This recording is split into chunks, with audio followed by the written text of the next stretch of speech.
So from a Black and Veatch perspective, as a engineering, construction, and procurement company and an advisory firm, what we are seeing in the region across the clients that we represent, right? So that's within the utility segment, that's within oil and gas, that's within power transmission, and also looking at the regulators and the financiers. Some of the key challenges actually that we're seeing is the ability to kind of unlock the potential for Asia across regions. In particular, noting that there are resources that are unique to certain geographies, which are not unique to others. So yeah, transmission would be one of them to connect those kinds of resources, sharing of resources, and the ability for regulation to kind of step in cross region, and the ability for all of that to sort of come together, underpinned by financing. So financing actually isn't a problem. It's the bankability of some of these projects, and it's the engagement that needs to take place between governments, regulators, and the private sector to actually unlock that plethora of opportunity in the energy sector. So not just renewables, we're also talking about gas, and we're also talking about future fuels such as hydrogen and its derivatives in the coming 8 to 10 years.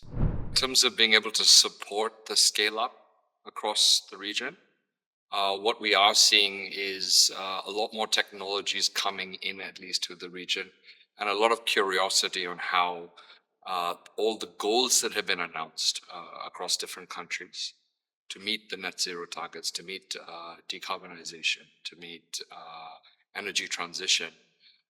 What are those solutions that can be used to hybridize energy and power systems? So we're seeing a lot of that talk happening now.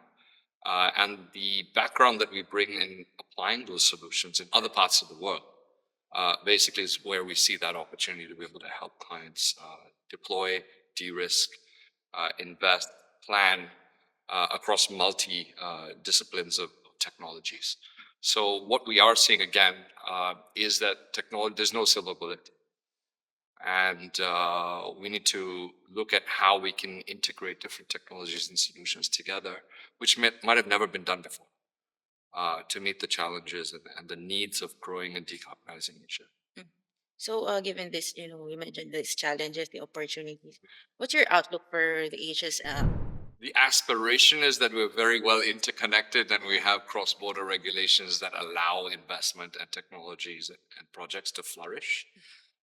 However, I think the reality is that we still have a ways to go in terms of communication, which again is an area that we're facilitating through our advisory services as well as project development and build out to be able to support the energy, the power sector, the regulators to be able to understand solutions and technologies and how they can collaborate together as well.